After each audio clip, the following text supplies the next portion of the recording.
You're not just a candidate. You're a data point. And they keep that data, even when you don't get the job.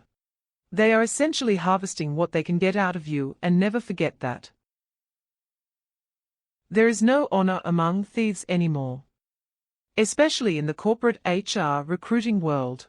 Imagine this, or this could be you right now. You're on the job hunt. You apply, you either get rejected or land an interview and rejected after.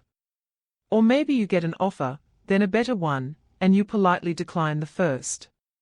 You think it's over. Everyone moves on, it's just the nature of the job hunting game, right? But for HR teams now using AI in mass droves, it's not. You've been flagged, not just for that job in question, but for future roles as well. Even years later. Even if you've proven yourself elsewhere. You're on a blacklist now.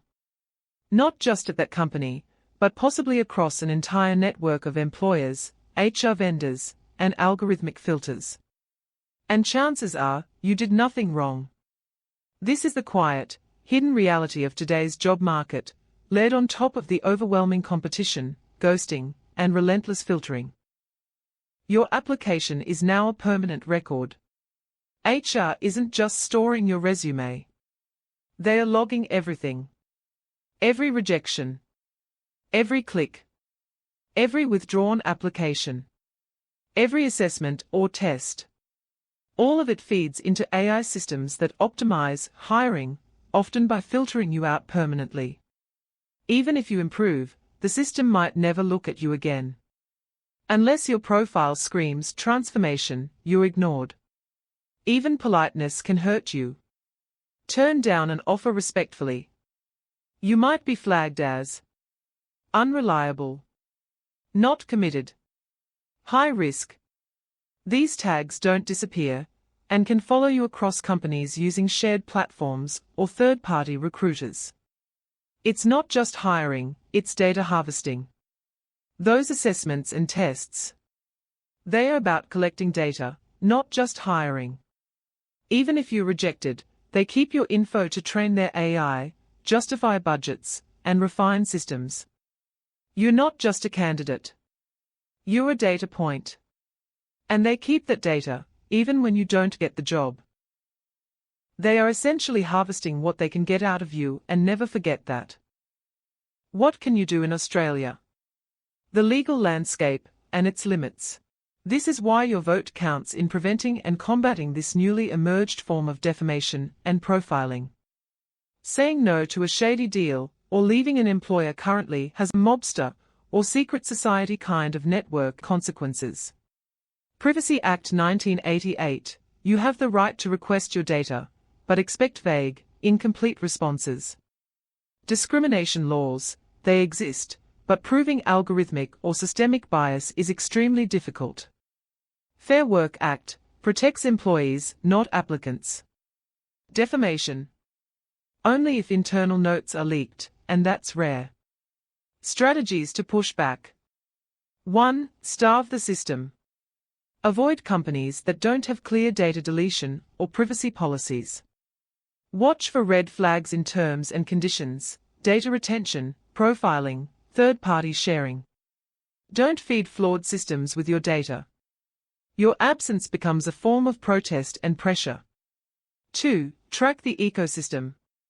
Build or join community forums that identify and track hiring platforms used by different companies. Understand that many companies use shared HR software. Rejection from one can affect you elsewhere. Keep personal records of ghosting patterns, excessive data collection, unfair rejections. 3. Call it out. Stop supporting companies that exclude or exploit your community. Remember the saying, don't buy where you will not be hired. Be aware, some companies avoid local applicants intentionally, preferring candidates who are willing to travel long distances, financially desperate, more easily controlled and underpaid. This same logic fuels resistance to remote work, control, churn, and wage suppression. High turnover benefits companies. Allows lower offers during slow hiring periods. Enables shedding experienced, higher-paid staff. Creates instability to maintain leverage. Adverse action is a real concern, especially when KPIs are manipulated to force resignations or justify dismissals. Share your experiences publicly within legal limits. On ethical platforms. Anonymously if necessary. Collective action works. Pool resources with others to pressure companies legally. The threat of class action or group litigation can drive rapid change.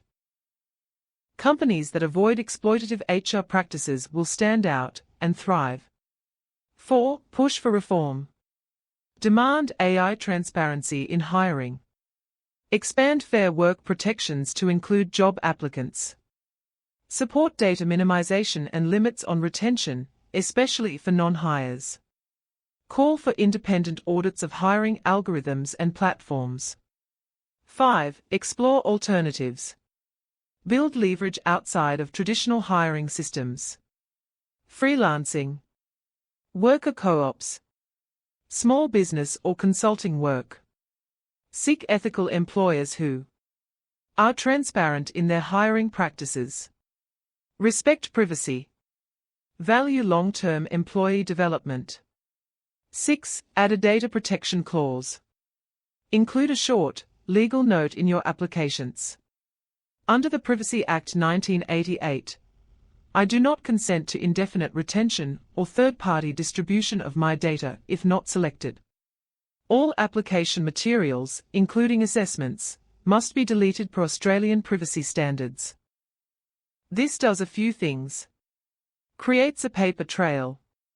Signals legal awareness. May prompt internal HR or legal review. Strengthens your case if data is misused or retained unlawfully. Final word. You're not imagining it, the algorithm is real.